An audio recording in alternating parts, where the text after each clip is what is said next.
Hey everyone, welcome to episode 18 of the Common Collector podcast. Today is our first time we're going to be joined by two other people, three total people on the pod today. We're going to be first, Rick. Welcome back for your second episode. Appreciate you, buddy. Good to be here. And Tom, welcome back again, making your nice awaited return back to the pod. Couldn't be happier.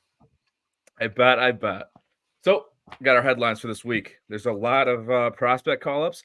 One today that gave me raging huge excitement in my undercarriage. So, first one is for a big excitement for Rick. Your Cubs, James Triantos, Matt Shaw, and Alcantara to AAA. That's a nice one. I like that they're also bringing those guys up together to be acclimated with each other. That's three pretty big prospects. We got the call for the Dodgers, Dalton Rushing to AAA. One of my favorite call-ups, because that's my absolute boy, Jacob Mizorowski, getting called to AAA for the Brewers. In my opinion, could be a really big call-up in September for the Brewers if they keep staying where they're at. Kid's got some crazy stuff and has emerged as one of the best prospects in the league so far. We got Yanquiel Fernandez to AAA. Really young prospect for the Rockies. Pretty much star potential. Also very, very young at 20 years old. Next is Colt Emerson, one of the biggest prospects in the league at the moment. Just kind of flew up the board this year. He's going to High A. This one's for you, Tommy. George Clausen. Unfortunately, he got traded, but he is going to Double A. And the big one for me, this is humongous news, in my opinion. We're going to see the big three for the Red Sox. Marcelo Mayer, Kyle Teal, and Roman Anthony. They're getting the call up to AAA all at the same time, which I absolutely love. This is huge for the Red Sox, and for them to be bringing these guys all up at the same time is massive, and kind of bringing them in as a core to, I think when they come up all together, it's going to be humongous to have some supporting cast for Rafael Devers there. And then final one for the Red Sox, Alex Cora gets his 500th win as the head coach of the Red Sox. And fun fact, Rafael Devers has been there for every single one. So, yeah. Well, let's get the episode rolling after the headlines. One thing I want to start off is, so we just had the release of Topps Chrome, and we're kind of seeing how everything is emerging and how everything looks. I think the product looks fantastic. It looks really good this year. One gripe I do have with Topps Chrome, and me and Rick talked a ton about it. Tom, I don't know if you heard about this, but have you seen the Breakers, the light boxes? For Topps Chrome, I have not. Yeah, so there's Breakers, the light boxes, and what they are is they're pretty much just quick breakers boxes. They're like 2 autos, and you get like 3 cards on top, and they're around the same price as Chrome Jumbos, and it really confused me as to why they were that much money, and they've sold out in minutes. I actually found out that, do you remember the Legend autos that were in 23 Chrome? Yeah. So they made those autos exclusive in this one to Breakers the light boxes, which they didn't tell anyone until after the release, which really pissed me off. And when I was at the National, those Breakers the light boxes were like the hottest topic. That's something that really pissed me off, is that there was no transparency with it. It was just after the release, they kind of told everyone. Yeah, it kind of sucked. Rick, what are you feeling about that? It's a tough one, dude, because it's another one of these kind of the shifts of power away from the common collector, away from somebody who wants to, a dad and a son, right? You want to go to the hobby shop, you want to be able to afford and buy some wax and be able to get some hits. They load these things with the biggest hits, right? It's all refractors or above. You usually get at least 2, if not 3 numbered cards. There's 2 autograph cards, sometimes 3 in every box. Like you said, Dakota, they retailed to begin at 400, and now they're going for 750 or more.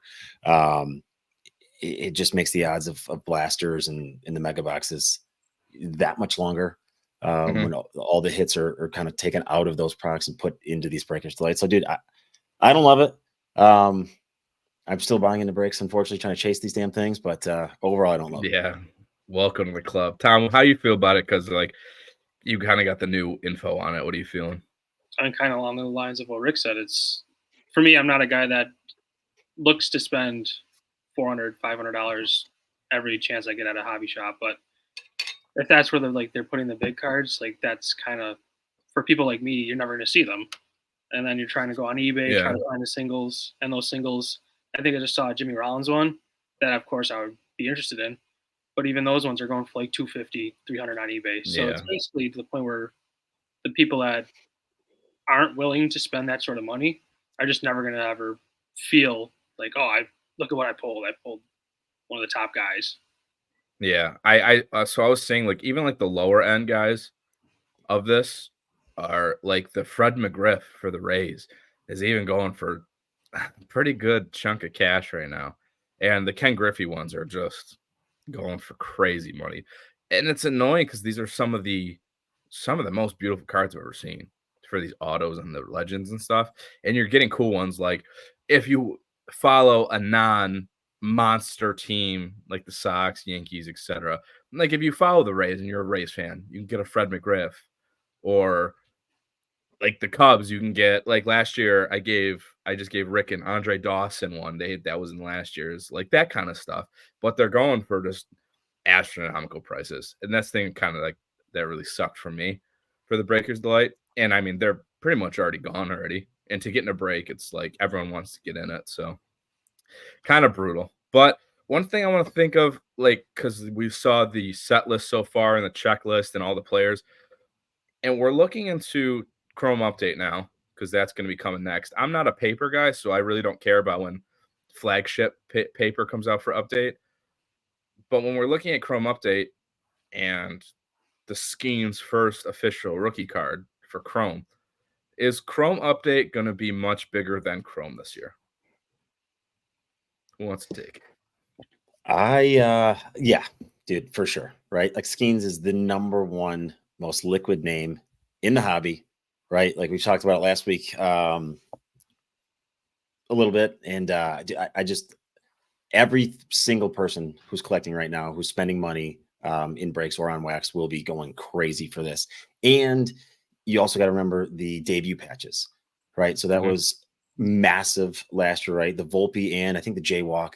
Volpe had a $250,000 bounty, if I remember right. Yeah, and something like that. Jaywalk 100,000 or vice versa. So there's two massive bounties put on those guys, right? So it's a special patch that's put on their jersey in the first game. Topps has the exclusive rights to they take the patch, they frame it in the card as a 1 of 1, along with the auto. So they're some of the most sought after cards to begin with in the hobby. And then you throw the most liquid name in here, dude. I'm thinking that's might have a 7-figure bounty, which sounds crazy. All right, so seven figures might be that. It's a lot. I mean, that's a lot of money, especially for a piece of paper. Obviously, I mean, do I doubt it? No fucking way. I could absolutely see it happening. For like the David Adams bounty, I think you're going to see this thing be around 500K when this debuts. I mean, you got so many big names. Junior Caminero.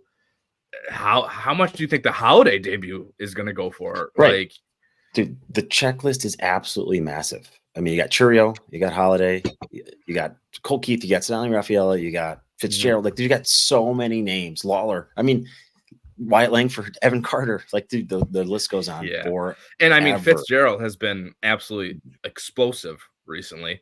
Like, I think he's at 15 home runs, and he's done it in like only a couple months. This dude is going nuts, and it's a great.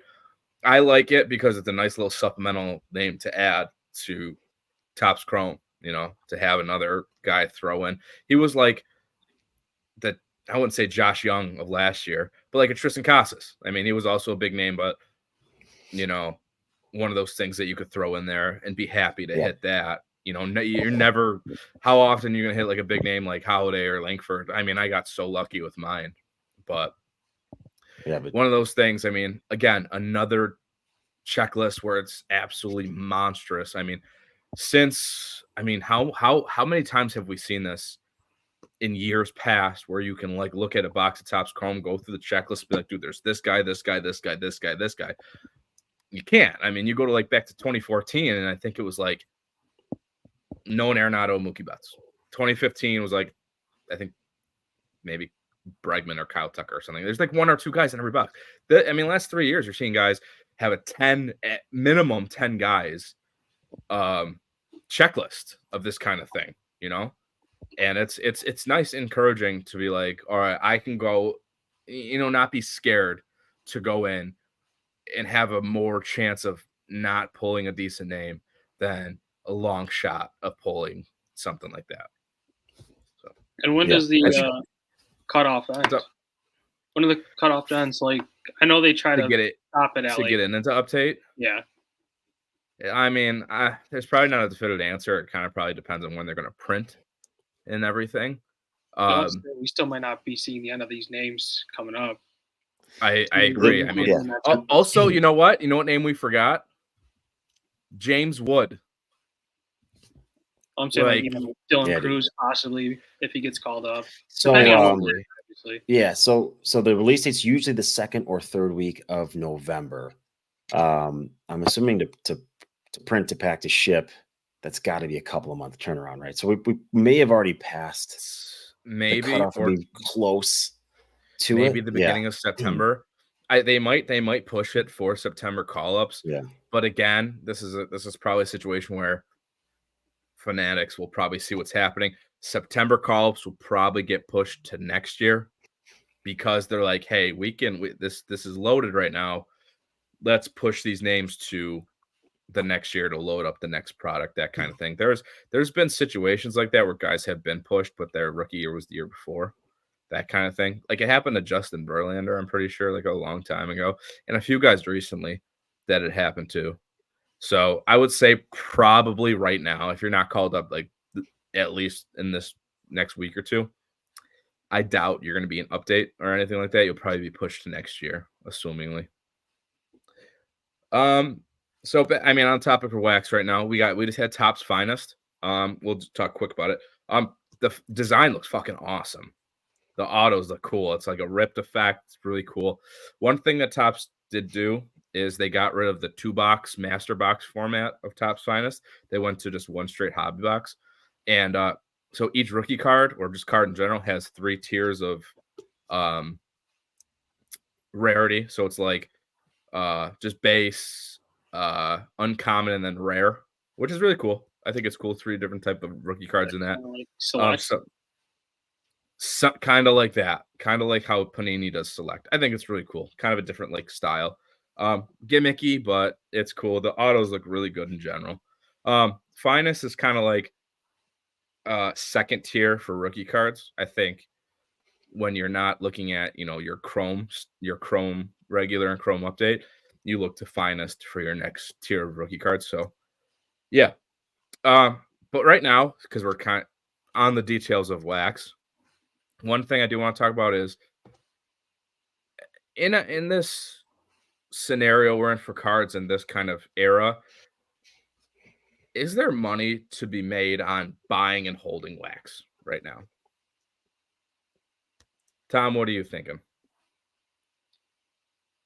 I think this year probably, based on names, but I think looking possibly a couple years prior, not at the moment, just because of how high COVID set the standards with a lot of these prices. Like I just went into Dave & Adams a couple days ago, and still a lot of the hobby boxes are still pushing like 400, 450, all that sort of stuff.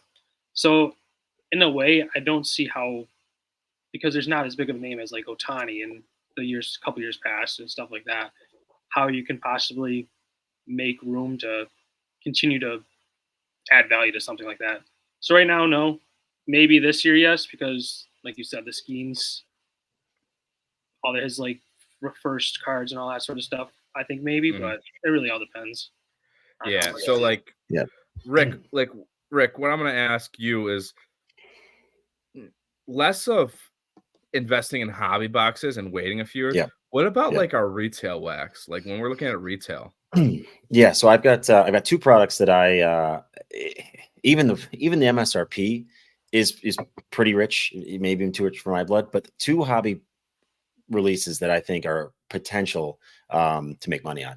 Sapphire, right? So I'm specifically talking about Bowman Sapphire, Bowman Chrome Sapphire, Bowman Draft Sapphire. That shit sells out so fast. And typically the release price point is around $4.99. I think maybe the last one was $5.99, and those boxes go Yeah, for because $8.50. they did switch to that Dutch auction format for the one, but now they're Yes. guaranteeing autos. But Yes. even with like how hot they sell out, is this price tag too high to even like hold on to? Because I had a box of 22 Sapphire before they 22 Sapphire before they Yeah. did the autos in it again. And dude, I lost money immediately. Like immediately. And there's Julio Rodriguez rookies in there for Topps Chrome. And I just like they're down to like $140. Tops, yeah, Tops Chrome Sapphire is a little bit tougher just with how long the checklist is, and it's Mhm. pretty fickle. It's pretty tough to hit. I think specifically if you're going to go Sapphire, it's got to be Bowman, or one of the Tops Chrome Breakers to Light boxes. I mean, I hate to reverse Yeah. course and say let's all jump in and buy these things and hold them, but I mean, it might be the only power we have against Breakers at this point. Yeah, right. Yeah, I mean, I'm getting you too. Like, I think it's a more of a gimmick thing. Like, Breakers Light boxes, they're the only ones with those vet autos and legend autos, and Bowman Sapphire checklist is you never know when you're the guaranteed auto for like a different type of product for a Sapphire Rare Parallel and that kind of stuff. So yeah, that's something I kind of get, and it's also kind of tough because at the price they're at now. So, for example, Topps Chrome hobby, you buy it for what, $200 roughly when it debuted. If you hold that for 3 years and you get a hot player like Gunnar Henderson, Bobby Witt Jr., etc., I mean, maybe you do see that price go up. Like, for example, our buddy Johnny bought a case of Topps Chrome, and it's this year's. With the checklist being how it is, imagine in 5 years, you know, you have a sealed case of that. I think you could be sitting on a pretty penny, that kind of stuff. So, yeah. All right. So, next segment is going to be for Rick here. He's going to take us over it. He's going to be running some under the radar boomers every week. Some guys that are very, haven't gotten to the spotlight yet, but have the potential of being big time prospects and could be big investments. So, Rick, run ahead with that. Thanks, buddy. So yeah, I've got one name that's kind of deep on the prospect list for you here that I don't even think, Dakota, you had even heard of this guy when I brought him to your attention. But it's Twins prospect Ricardo Olivar, right? So this kid, he's out of 23 Bowman Chrome, I believe. He's an international prospect. He signed, I believe, in the 2019 class.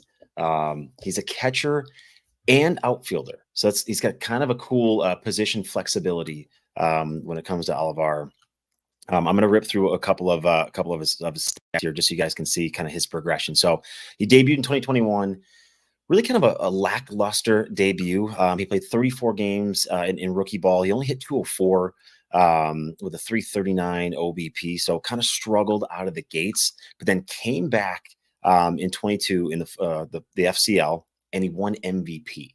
He hit 349, 605 slugging. I mean, the kid just figured it out. It all clicked for him, and he got called up to A ball in 2022. He came back in 2023. Again, had another, pretty big season. 13% walk rate, 20% K rate, right? So he doesn't have a problem with big, huge K percentages. His exit velo was like right on par with Cam Collier, right? So a guy that we think of that just freaking hits nukes, that barrels the ball nonstop. So he's got massive exit velo. And I think this kid, just where the Twins are at, right? They're always kind of in the hunt in the Central. I think this kid has some potential, especially with that position flexibility, to actually make an impact here at the major league level in the next couple of years.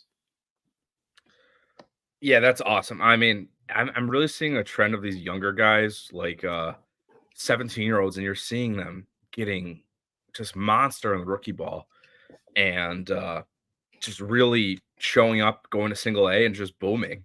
For me right now, I like him a lot. And he's on what team is he on right now? So he's on the Rocks, right? He's in AA. Okay. I believe for the Rocks. He's a little bit on the older side now, right? Because he signed at this point now. He signed 5 years ago. Yeah. So I think like one more big leap. But he's still cheap. His base chrome autos go for like between $5 and $10. You can get I color think I've pretty seen cheap. his autos. Yeah. Yeah, I mean, I bought a true red. Got it on eBay.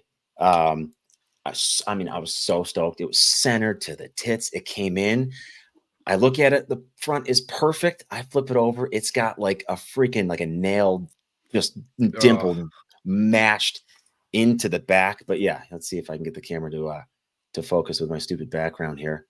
Oop, it's green, probably not. Got some glare. We got green. Yeah. So we got Olivar. There he is. Yeah. So he's in 23 chrome. I actually have a base of him I just bought a couple months ago. Nice, dude. Hey, Tom's a fan. The only thing, obviously my concern is always catcher. Obviously, it's hard to see these guys come up quick. I mean, again, he's a guy obviously you look at when he hits AAA as a catcher and he's really doing that kind of thing. You're like, definitely pique your eye. But I saw his stats too, and they were impressive. And for how cheap it is, why not? You know, definitely could be a diamond in the rough. You know, next Jose Ramirez kind of thing. Yeah, Twins are one of those systems that they're not going to kill you, right? It's like they're investable for sure. For sure. Yeah, for sure. I appreciate that. That's Rick's buy lows, or sorry, Rick's boomers. That's what we're gonna call that one, Rick's boomers. So that's gonna be every week for Rick. Right now, next thing I want to talk about is some big fucking buy lows, and I got a few names I'm gonna throw out there. You guys discuss because I think these are absolutely monster buy lows, and all these guys are guys who were obviously they were former rookies and big rookies at that too. First name I'm gonna show out there is Tristan Casas. Tristan Casas has been out all year with a rib cartilage injury, and this is an absolute monster buy low. His stuff has plummeted, and he has such star potential in which he's gonna fall right back into the cleanup spot in the Red Sox. Just if you go look at his prices of his cards, like I seen an out of 25 auto rookie Chrome go for like $200. Ridiculous. He's probably my biggest buy low right now. Next one is Josh Young. Josh Young was a rookie of the year candidate. I don't think he won it, did he? I can't remember. No. Last year. Gunner, right? Yeah. Gunner. Yeah. Well, it's hard to beat that. But Josh Young had a fucking great season last year. He got hurt and he was still so underrated. And I think he's an absolute pivotal part of the Rangers lineup, and his stuff is crazy fucking cheap. Next one is a guy who's coming back too, is Michael Harris. Michael Harris is obviously going to enter the lineup in a very big, struggling Braves lineup. And they're obviously going to be running for a playoff spot towards the end of the year to try to hit that wild card. And I think he's going to be a huge, huge part of it. And his stuff has really also fallen heavy. Like, you can get a lot of stuff for incredibly cheap. And if you look, he had a big narrative where it was he was going to be one of the bigger players in the league. He had some really star power coming out of the gate. And my final one is one that I picked up recently. I don't know if I have it. Fernando Tatis Jr. Hurt right now, and it's obviously rough situation because he did the goddamn steroids and stuff and had the suspension and has struggled a little, and now he's hurt. But again, another position where the Padres are going to be fighting for a wild card spot. And he obviously falls into a prime part of the lineup, and he's obviously a former phenom. And we can't forget he's still only like 25 years old and has a lot of career left. And his stuff is like not an all-time low from the steroid suspension, but still pretty goddamn low. Like I picked up a purple chrome rookie auto at the National. I don't think I have it right here anywhere. I don't think I have it. Oh, there it is. Like if I can catch the glare, obviously it's hard to catch with the glare, but I mean, like, come on, this was a phenom in the league and has done things that we can't even fathom. And I think he has a prime. Like if you look at Vlad Guerrero Jr.'s rookie stuff autos from beginning of this year when he struggled, they were down to like $100 for like a PSA 10, and now they're back up to like 300, 350 for a base. I think Fernando Tatis could be an absolute monster investment. Tom, what are you thinking? So kind of like, do you see the trend with those guys? It's all kind of injury based. A lot Mhm. of those guys you're able to buy at those really premier prices are guys that are one injured or two that are struggling. So kind of like based upon what you were saying is I think another one's going to end up being Corbin Carroll. He's starting to pick it up a little bit, but Mhm.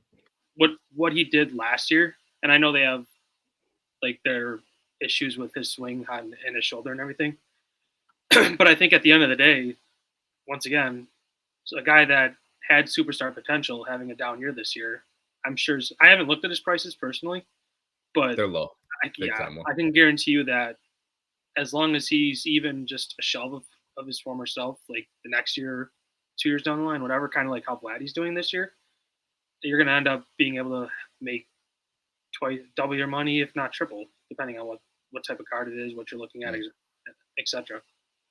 Yeah, any of those guys popping out to you? All of them. I mean, I would buy all of them. Tatis was one that I was always high on, and like you said, it's injuries. But to me, his injury problem isn't as bad as what we're seeing with Trout. So I feel like regardless, he should be okay. Like, what is he out with right now? Because I know it's a shoulder for the first go around. I'm not sure. I don't think it's very serious though. I know he's missed a good portion of this year though. So regardless, when he's back, he's a 5-tool player, right? So Yeah. 5-tool player, you're going to get 35 homers. You're going to see a high 285 average. You're going to see 120 RBIs. That's a top 10 player in the league. Yeah, for sure. Rick, any one of those guys popping out to you? The two guys that pop out the most to me off the list that you rattled off are Jung and Casas. Actually just got a was non-auto, but his True Blue Topps Chrome rookie card, PSA 9. Josh Jung I got for like $24. Right. Or something like, I mean, no brainer. You see that? Yeah. I mean, I buy as many as I possibly can. But like, just again, tying this back into franchises too, right? Like, so, Red Sox, obviously one of the biggest collectors markets. I think they have a ton of talent, on the current roster, but also obviously more waiting in the wings, especially with the three-headed monster just got called to AAA. So reinforcements are on the way soon. He's super young. He hits absolute tanks. So I love Casas. Couple of like add-ons for me. You said steroids multiple times. I'm gonna throw Elvis Martinez in there. I think he could potentially be a big buy low. He was murdering baseballs onto the 190 on here by us for in the early part of the year. An injury guy that's had some unfortunate news. He had a stress reaction in his ribs in his rehab coming back. Non-related injuries. Matt McClain, big Matt McClain guy. Yeah. So he's another one I'd target as a buy low candidate. I actually love that. I love that because so you saw him begin this year, like obviously the league was very open. No one knew what the fuck was going to happen. It was so early.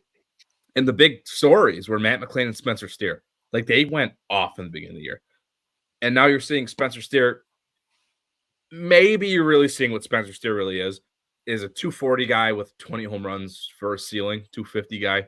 I think maybe you could see his best year be a 250, 25 home run guy, and you're really seeing it. Matt McClain is wide the fuck open. I think Matt McClain is, and I love that you said that because I've always been, he always slips my mind. And he's a fucking monster buy because his stuff has fallen so heavy and has become surpassed by so many guys. And I love what's going on with the Reds right now because they have so much talent waiting and so much talent in the big leagues that they could just be a powerhouse for the next few years. And what you're looking at, Matt McClain, oh, you can get some cheap stuff, man. Like some big stuff for cheap. but also might be getting gate capped right now because of the what if. And then speaking of that, what do you think about September call-ups right now? Is there anyone that's going to have even little guys that we're thinking that could have a monster fucking September call-up and his stuff just boom? And I got one in my mind right now, and it's an obvious one, and it's Junior Caminero. Like, he's just hit his 12th in AAA. This kid is filling a fucking void of the century with Wander Franco.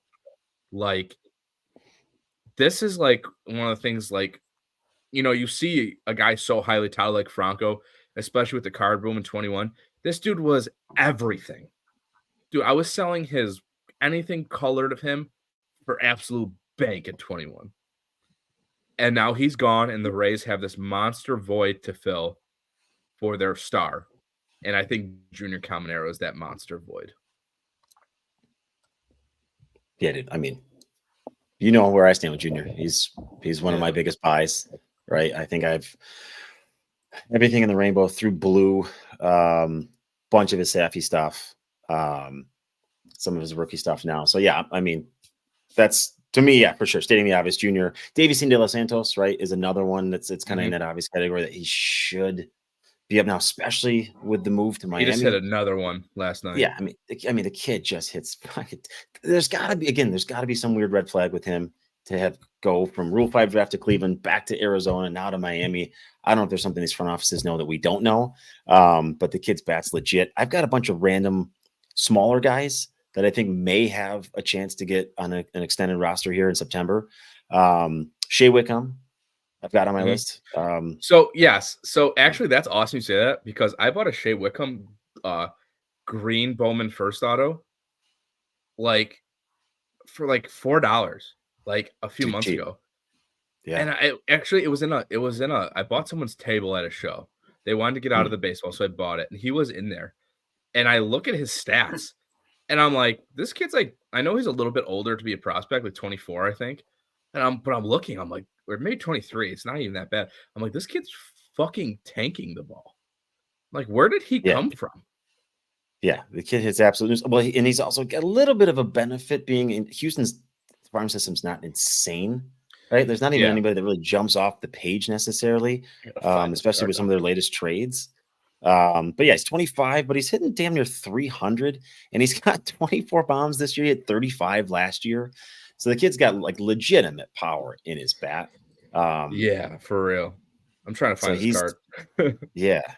While you're looking for his card, Troy Johnston's another one that might ring. You're a Miami guy, right, Tom? The Marlins.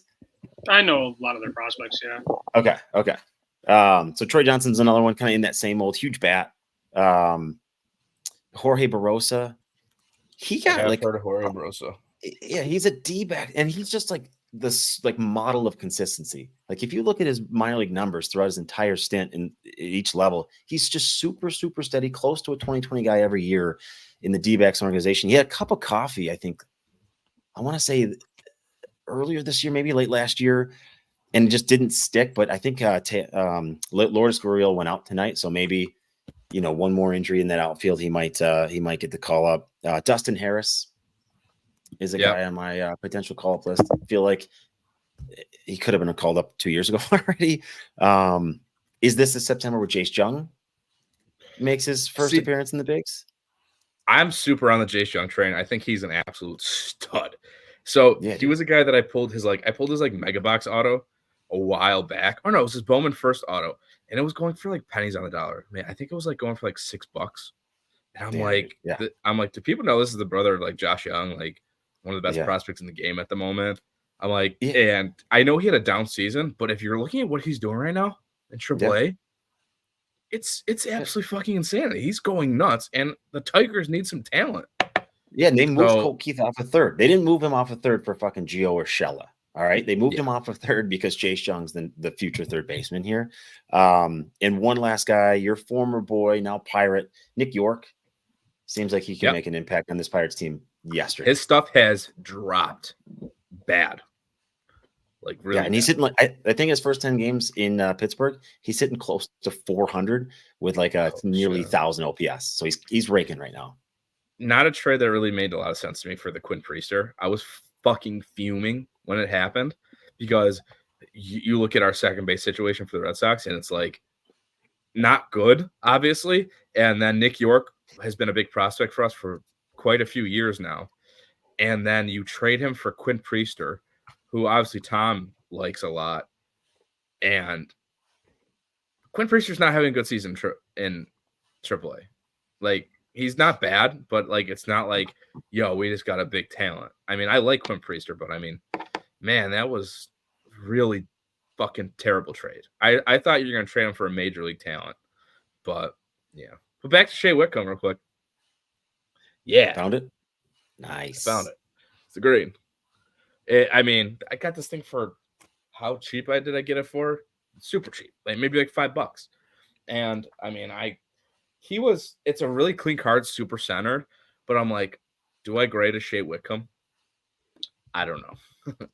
Maybe when he gets called up and if he's nasty, I'll grade it. But yeah. You won't have time. Just sell that. As soon as he hits his first home run, you sell that thing. Yeah, I know, right? Houston will be all over him. My big September call up is someone who, like, I was going to do him as like my big player spotlight for the day, but I can't wait. I'm too excited. I'll do a quick share screen here because he is so good.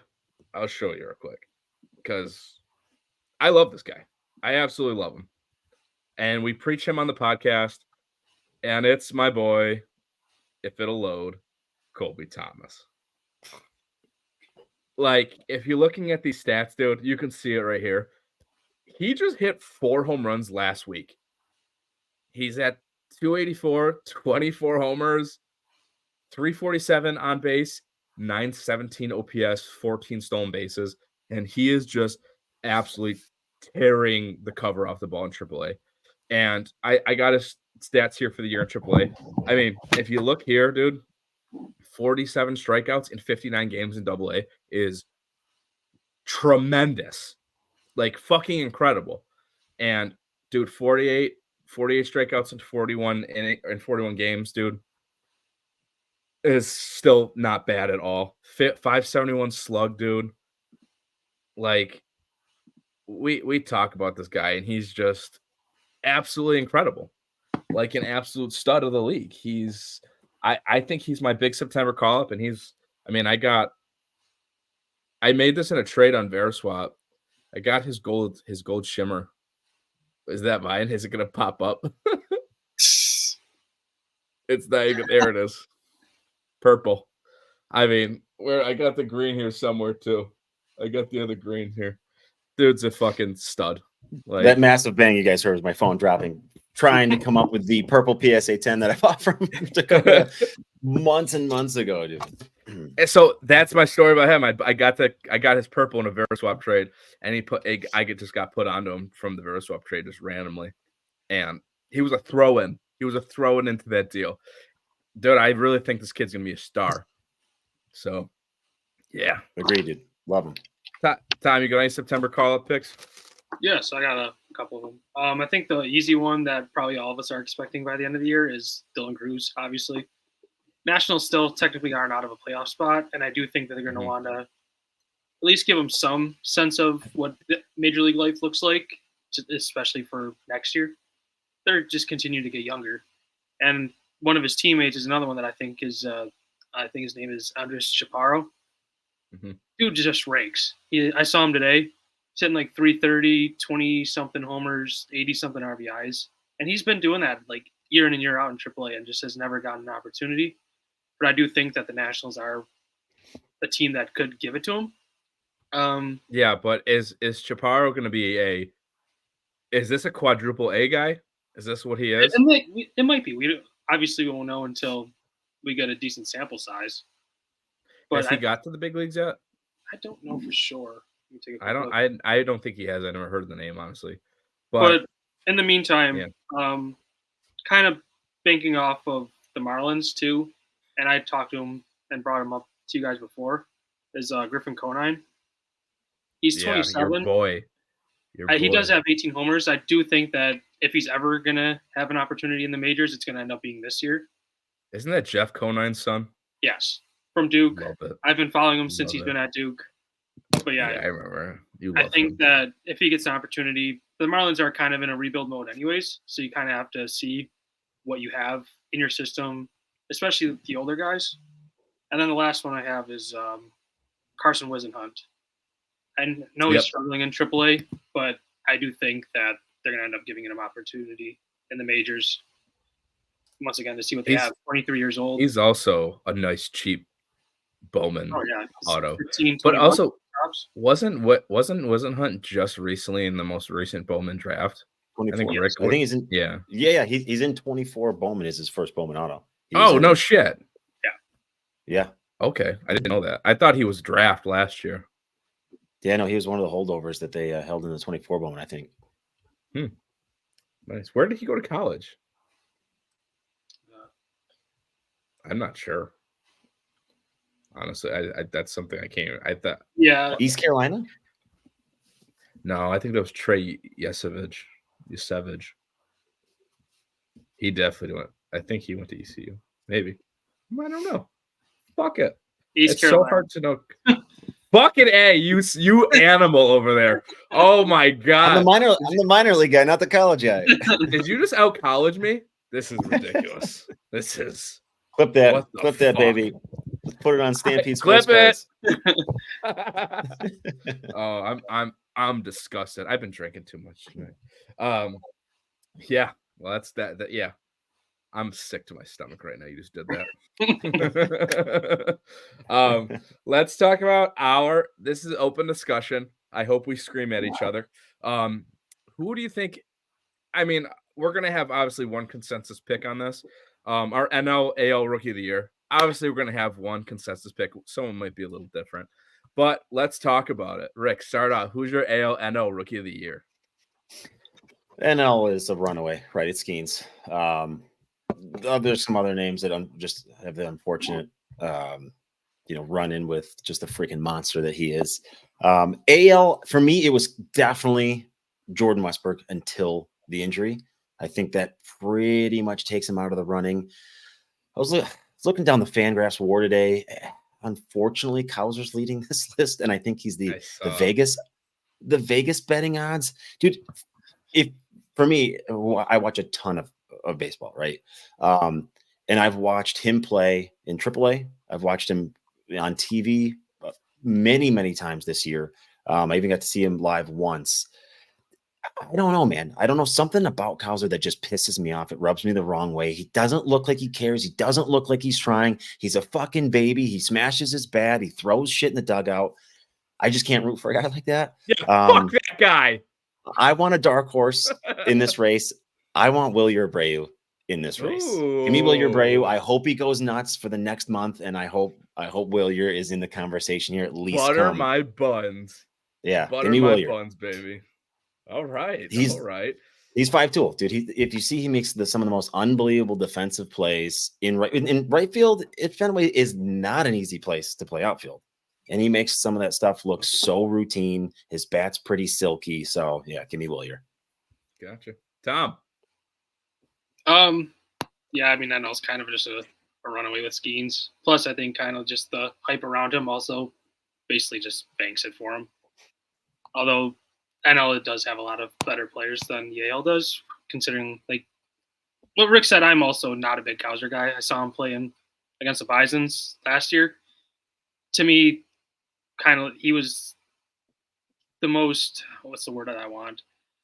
Dull prospect out of Mayo, Norby, Jackson, all of them. So honestly, I think if he didn't get hurt, it would have been Mason Miller.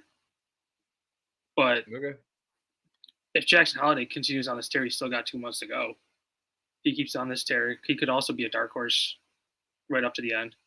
But I do end up thinking if he stays healthy, it's going to be Kowser because I don't see he'll keep doing what he's doing. And Wells could be a dark horse too with that lineup. He could put up some massive numbers in the RBI department. So yeah, he's playing actually pretty well right now. Exactly. So it's gonna. I think AL is definitely a lot closer than the NL, but I think the NL, any of those top like 4 guys that are going to be in that voting could be the winner in the AL this year. Is this a sell now? Yes. Yes. You got to set the Anything is Nationals a for sell like now. nothing. When they, Oh, trust me, Rick. When we go to the Falcons, you don't think this thing's gonna be gone in 10 minutes? Oh, it'll be gone. It'll be gone. Long gone. Holy shit! I fucking hate the guy. I'm gonna jar away from Skeens a little. I'm not saying he ain't gonna win it. Right now, if he keeps doing his thing, obviously, he's gonna win it. But if it comes to an innings limit kind of jazz, maybe they're not holding him to it as much because he was a college ball player and that kind of shit. But Jackson Merrill's playing his dick off right now. You know, you can't not bring his name into the conversation. Jackson Merrill has a real fucking chance to boom in and just kind of put his foot in the door and say, fuck you, I want this. We never know with pitchers, obviously. Schemes could absolutely lose this in a heartbeat. It can go wrong quick. He can get one little arm injury and he's done. And Jackson Merrill hops in and I'm not saying Merrill's hitting 40 fucking bombs right now, but he's got 18, 19 home runs. He's playing really well. He's being a prime part of that Padres lineup, and I don't think he can't fucking put his foot in the door and say, fuck you, buddy. I'm the rookie of the year. And I know he wants it. He's a very emotional guy, I think, and he's playing pretty well, but Skeens has obviously the upper hand right now. For AL, Rick, when you were talking and you were saying 5-tool defender and everything and playing, oh my God, my mind was screaming, fucking Ceddanne Rafaela. Like, my God, I'm if you're talking 5-tool and star, dude, Ceddanne Rafaela, I think, is going to sneak into the AL Rookie of the Year spot. I mean, Kellen Cowser's playing good. I mean, but like Ceddanne Rafaela from when he got called up to now, the dude brought his average up like 70 fucking points. He was hitting 190s. He's now hitting 260. He's making some of the craziest fucking plays in the center field of Fenway Park, right? And he's literally a prime part of that lineup. He is a difference maker right now for them. I'm going Ceddanne Rafaela. This dude's nuts. And he's going to be he is superstar, in my opinion. Yeah, he's one of those ones where it's just tough, like him and Willier, right? They're going to just take votes away from each other, those down votes. Kind of like some of the Orioles guys would have taken votes away from each other. When you got 2-3 guys in the same team, I feel like that's always to your detriment. I couldn't explain it. I don't know if it's like an AB's thing, but like his Fangraphs WAR right now is like a 0.8 and Williers is like a 2.2. It makes no sense. I think it's defensive run saved is got to be part of that. Because I mean, tell you, man, like Williers, he could actually win a Gold Glove this year. Like he's that good in the outfield. But like, have you seen these Rafaela plays? It makes no Rafaela's sense. awesome but too. He's awesome. You know what it comes down to, I think, is that Rafaela is constantly moving around the field. Yeah. And I think it's probably more towards he has made errors at shortstop. Yeah. But we obviously know what his true position is. It's going to be probably center field or left field. Yeah. And that's probably the issue. But his hitting, I mean, if Rafael can drive his average up to the 280s and hit 20-something home runs, which he can do, I think that's your AL Rookie of the Year.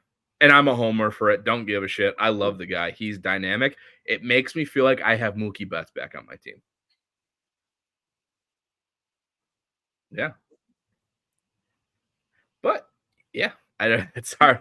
No argument, I guess. Tom sounds like whatever. Fuck him. I mean, I'm just going down the line here. So Williers 269 to 260, but OBP Williers 336 to Ceddanne's 293 OBP gross. Yeah. And slugging percentage Williers over 500. Ceddanne's is 416. So OPS about 130 points higher for Willier.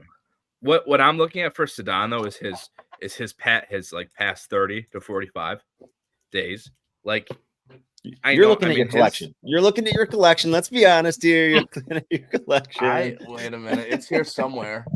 That's what you're looking at here. I don't know. I don't know. Not him. Now we know what. Yeah. Now we know why someone's pulling. Wait a minute.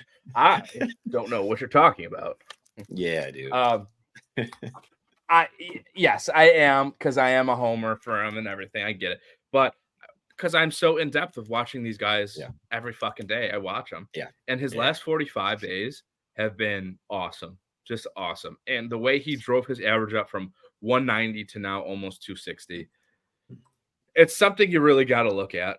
I can't not bring it up. It was just so awesome how he's doing. I think if he trended more in the beginning, I think he could be obviously second or third on this list behind Kauser or Westberg. Real quick, I want to just bring it up real quick. If I know Fanatics Fest is coming up for obviously you baseball card lovers. I actually don't know where it is, but there is an exclusive set coming to the festivities. It's a special set called it's by Travis Scott, actually. I will pop it up right now. It's in New York. It's in New York this week, I think. Oh, it's in New York? Okay. Yeah, so it's Topps I think Chrome. there's another one West Coast, maybe LA. Gotcha.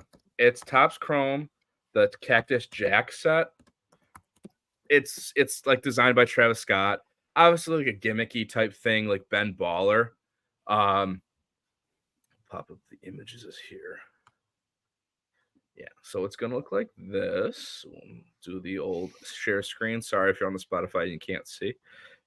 You can just Google it, pops right up. Yeah, so it's designed by Travis Scott. It's like a Ben Baller set, but this one is going to be limited to like 1,000 boxes at Fanatics Fest, that kind of thing. So let me pop that up. So it's going to look something like this. If it'll pop up already, Jesus Christ. Sorry for saying that, whatever. So it looks something like this. That kind of stuff. His own little set. I mean, Travis Scott's can have a card. It looks really cool. It almost looks like Cosmic, that kind of thing. It's a cool looking set, but again, just obviously saturating the rookie card stuff. But I mean, it's a cool set. 1,000 of them only. I like it, but it's an exclusive set. One of those things. Next thing I want to talk about is what's up. It's gonna be one that you really can't get your hands on, regardless. Yeah, and they're going to be crazy expensive. Exactly. So, if you're going to Fanatics Fest and you actually get your hand on it, I think there's probably some money in there. People love that kind of stuff. Well, especially with Travis Scott. Keep it sealed. Travis Scott's like the biggest rap artist right now. So realistically, that's probably one of the biggest names that they've done. I mean, Topps has done what? Steve Aoki, I know. Ben Baller. Ben Baller. Yeah. So. One thing I do want to talk about is something that kind of pissed me off. Being someone who goes to the National. I went to my first one, and I live in the northeast area. Jeff Wilson, if you don't know who he is, he's that card guy. He's very famous now. Big influencer in the card stuff. He was saying that he was kind of disappointed with the National because it really, places like Cleveland couldn't handle the National because of the amount of people and stuff. I didn't think it was too bad, but he's saying that like it needs to go to California and Vegas for like bigger places, that kind of thing. And I don't think he could be more dead wrong. I think the National has always been based in the East Coast area. And you don't want to change that, obviously, in my opinion. I think it'd be stupid to change that because you're going to have a lot of people where I think cards are bigger on the East. There's so many. You got the Midwest where a lot of people don't give a shit, and you got a lot more cities on the East and stuff. If you change that, I think it's a monster fucking mistake. You're going to have a lot. You're going to take away from a lot of people on the East Coast. For like example, Tom, if it's in for example, it's in Cleveland, that gives you an option to go. If you don't want to spend a ton of money and have to go somewhere, and you have an option to go to Cleveland, and and Chicago, not that far of a trip. You can go there. If it's in Vegas, Tom, what's the chance of you actually going? 0. There you go. Other than Negative. wanting to go see Vegas. Yeah, I wouldn't go. If it's in Vegas, I have no shot. I'm not fucking going. If it's in California, I'm not going. Like Cali has the Burbank card show now and a lot of other stuff. Burbank is the West Coast National. They're getting only bigger too. Like I feel like the baseball card circuit or sports card circuit, I know California's getting bigger in it, but it's the fucking East. It's the East Coast of the country. That's where it is. You know, you got Pittsburgh, Chantilly, fucking the National in Cleveland, Chicago.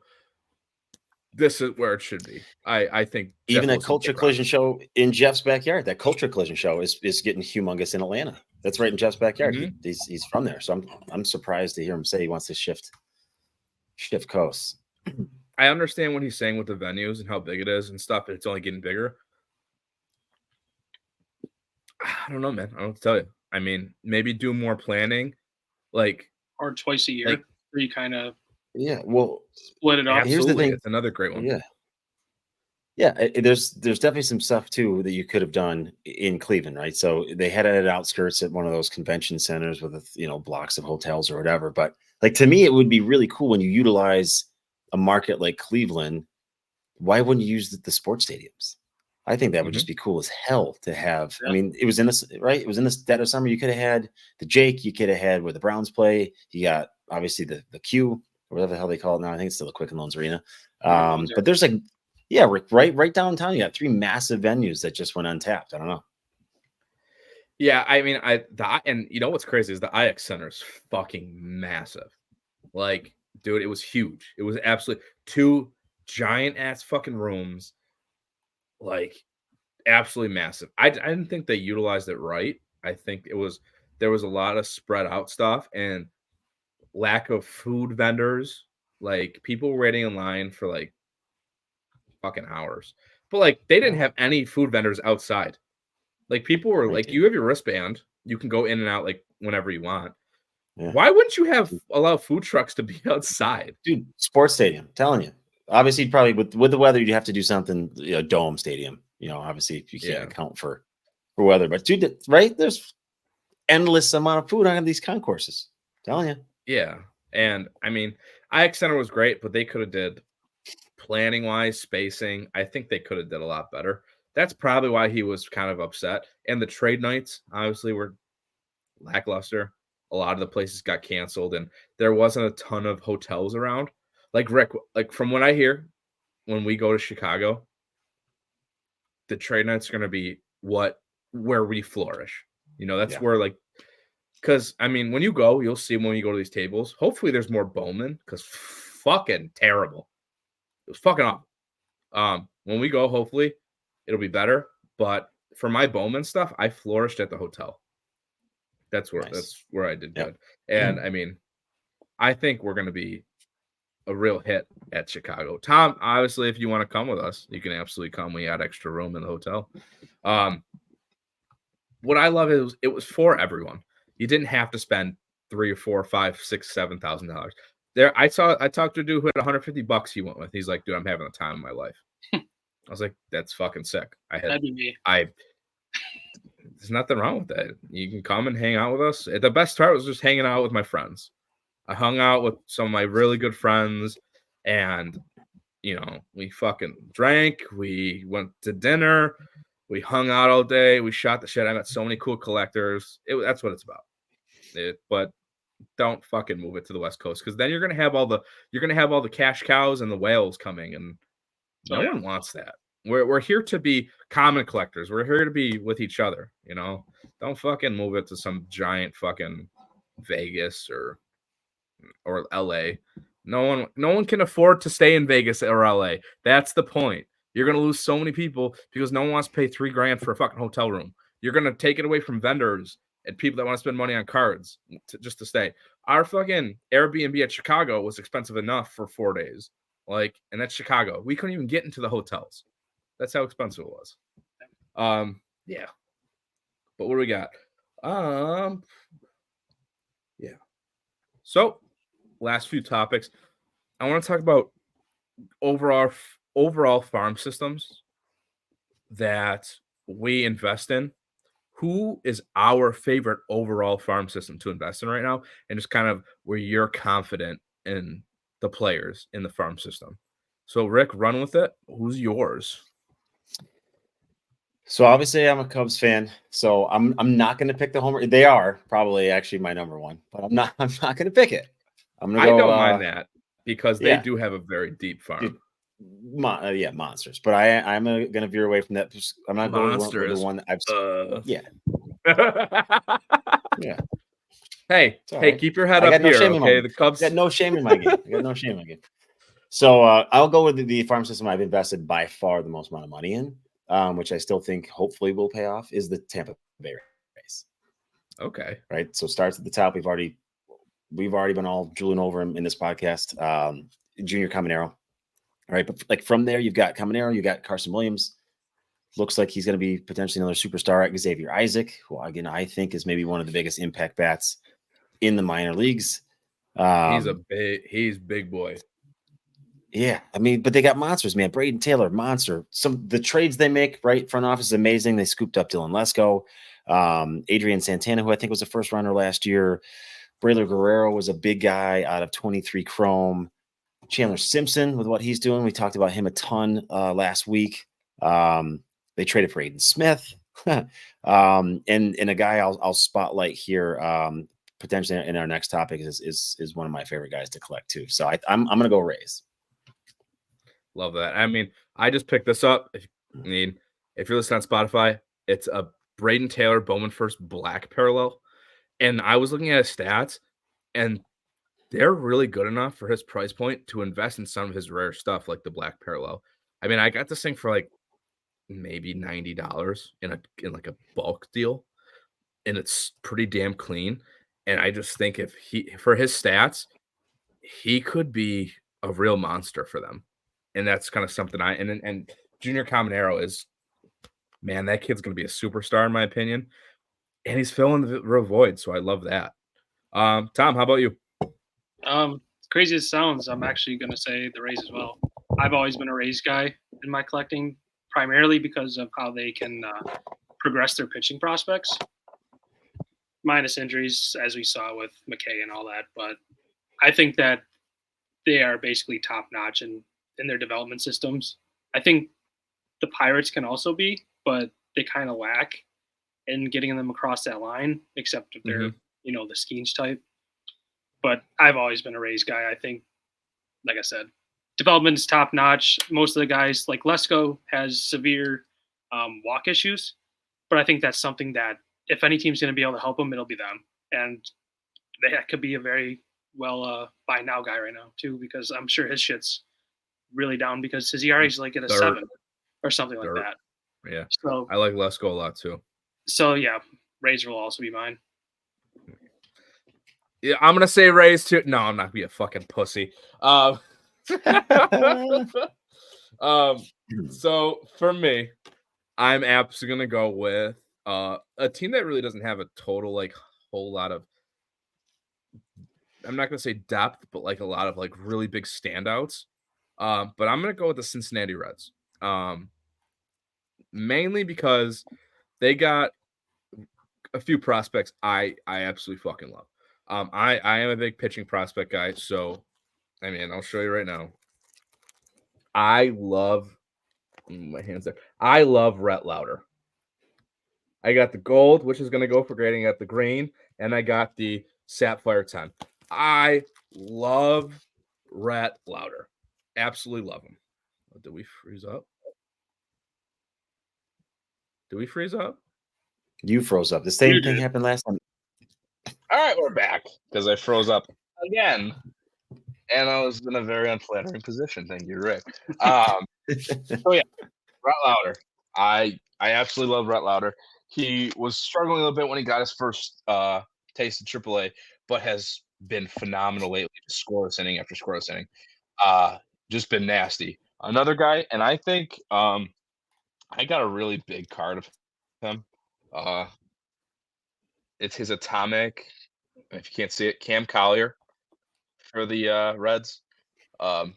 I got his Atomic here, PSA 10 Bowman first auto.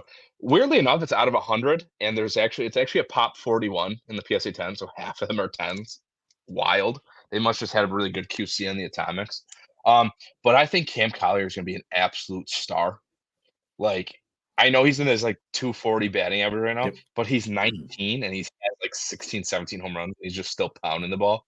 He kind of had like a little slump, so that's probably why the average is down a little bit. But I fucking love him, and I have one of his best Bowman cards in my opinion. Out of 100 is absolutely killer. And with the Reds just drafting Chase Burns, I know that Tom has an absolute monster hard on for Chase Burns. That's his boy. Hell yeah, brother. He loves them, and the way you got double Wake Forest pitchers gonna fill out your rotation in a couple years. Sal Stewart's really good. They got a few other guys that are really impressive. I really like, and the reason I chose the Reds because I'm very confident that these guys are going to be very good players, especially Cam Collier. I'm probably going to take a deep dive in the next year to go pretty heavy into Cam Collier and his Bowman first autos because they're a good price, but they're not like Junior Caminero stuff or James Wood, that kind of jazz. But the kid's fucking 19, and he's going for less than Ethan Salas, and he's fucking way better than Ethan Salas, and they're the same age. So that's kind of who I'm going with. They do, Anybody, but I how love they the Reds feel? too.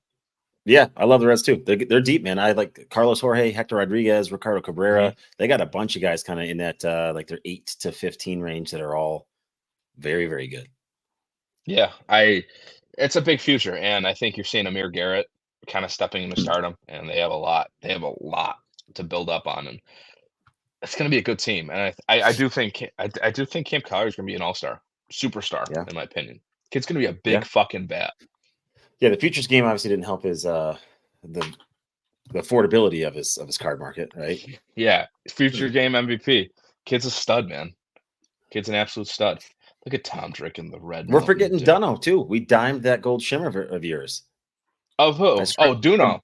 Yeah. Yeah. He Alfredo. That thing's long gone already. Yeah. Alfredo Duno. He's good. He has slumped, but he's been a big touted prospect for the Reds too. They have a lot of names. So, my final topic for the night. We'll wrap it up. Give me your single best player, in your opinion, to invest in right now for probably in the next year, this next end of season, by the end of the season, to get your best return on investment. So, Tom, let's actually start with you on this one. So, a guy that, we've kind of seen him be a big player in college with Vanderbilt, got drafted, ended up getting not signed because of an injury, but it's going to end up being Kumar Rocker. He just came back again. Oh, yeah. Just came back again from injury. So he's still on the relatively come up. It looks like he's pitched about 40 innings this year. I think that as long as, he's older. So realistically, how much of an investment are you going to be able to get on him? Is you're really kind of relying on that, like always, getting to the majors, getting those couple starts in the majors, go that 7 innings, get that 8 strikeouts type of thing. But I think that what we saw within Vanderbilt and how fine-tuned he was there for the most part, if he can stay out of the injury, his arm stays healthy, I think that he has huge potential at being the guy that we're all believing him to be. And I think he has single-digit walks in 40 innings. Oh, sorry. He's pitched 18 this year. And he's walked 2 guys, which that's almost unbelievable. numbers. Unbelievable. Yeah. So especially because that was kind of a big struggle for him when he first touched pro ball. Exactly. Was his walks. And this dude in college was, when we're watching him, you're looking at him like the first overall pick. He was more fine-tuned than Leiter ever was in college. Leiter, yeah. For sure. I'm actually 100% picking him over Jack Leiter in any situation. And what I like about Kumar Rocker is that there's a lot of availability of him. His stuff is pretty cheap right now. It's probably going up a little because he's playing how good he is, but his stuff is obviously like Skeens level. in my opinion. I think he has some of the best stuff in all of minor league baseball. The arm injury is obviously concerning, but the confidence he pitches with and how good he is, Tom, I'm backing you all the way. There's one more thing that I'm kind of like not scared of, but I believe he is a 3-pitch pitcher. So it's kind of all 3 pitches are not on that day. You might see a different side of Kumar Rocker, but for the most part, I think right now he's the best by now pitcher to get your value. Yeah, I agree. I mean, the kid, and he's gonna be quick. I mean, because of his age, I think he's gonna be quick. I got this one. I absolutely love this card because I love college baseball, and it's a red out of 50 from Prism College Draft Picks, which I don't think they make anymore. But it's him in his Vandy uniform, and it's absolutely fucking fire. And I love Kumar Rocker. I'm all for that, man. I'm all for it. Rick, we'll move on to you. I'm going to stick with my Rays. I don't know why his cards are so cheap, but my guy I'm investing in right now is Colton Ledbetter. Okay, so he was a second round pick of the Rays last year. He's in high A already, and his season numbers are pretty damn good. He's sitting like right around 280. A little bit of a concerning trend. His walk ratio's gone down, his strikeout ratio's gone up, his fly ball ratio's gone up. So he's clearly trying to flex the muscle and hit some more dingers. I think he's up to 14 or 15 so far this year. But in a deep Rays system, outfield's one of those areas where I think there's a chance to move up a little bit quicker. I think infield's kind of spoken for, and where a lot of these guys are at.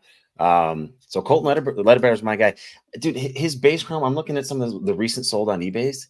Base chrome $2, base chrome $350. A true blue just went for like $35. So I have the true gold. Again, I got to figure out a better background situation here because you guys can't see this shit. This is just more of Wrigley. It's the Wrigley Ivy. Maybe if I get in front of it, there we go. Let me stand up. There you go. There we go. So we have the Show true that gold chest, in a 9. baby. Yeah, baby. Get Yeah, that that's low nice. V-neck I line love in. that. I got the true gold in a 9. That's the back of the black is going to go. Oh, the black is nice. Yeah, already cleaned up, ready to go to PSA. So, dude, I just again, if he moves up and he gets and is impacting the ball at AA next year, and he makes the move to AAA by the end of the year, like a $2 base chrome could be a $30 base chrome by this time next year. Like he's got 10x potential, I think. Plus, I mean, with how overshadowed he is for his prices and everything, he could be a really good pickup for sure. I mean, so cheap, and you can get that cheap, good parallels. You know, you got the gold, you got the black. I mean, big numbers will be there. I'm in on these two for less than $150 with the true gold and the black. Yeah, and if people think, oh, no one really knows who he is, dude, there's people who collect his stuff. I can tell you that for sure. You can post that on a lot of Facebook sites or fucking eBay, and if you've got a 10 and a nice parallel, you can make some serious money on him. Well, so to wrap it up, I'm gonna go for my pick with my fucking boy, Jordan Lawler. If you don't know who Jordan Lawler is, he was a 2021 Bowman draft guy. He was the highlight of 2021 Bowman draft. His stuff was so goddamn expensive. And now it's not at all. He's not talked about. I know he's hurt right now. But if you look at his minors numbers, in 23, dude, let's see where he was at. I think I have it right here. Oh, I clicked the wrong button. But, I mean, he's a stud. He's an absolute stud. In 23, he hit 278 with 20 homers in 105 games as a shortstop.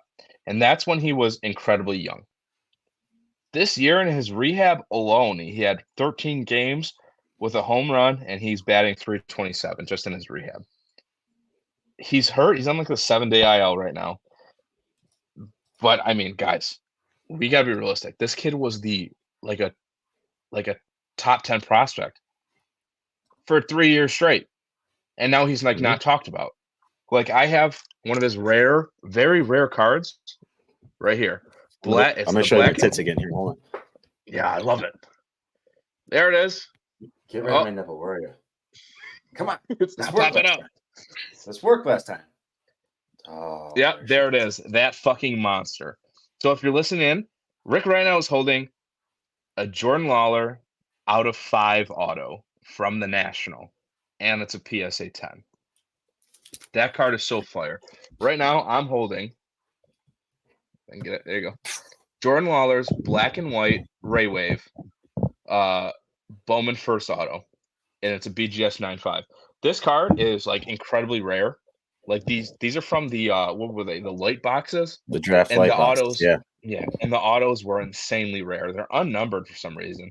But dude, I mean, I would love to cross this into something Yeah. like into a PSA 10.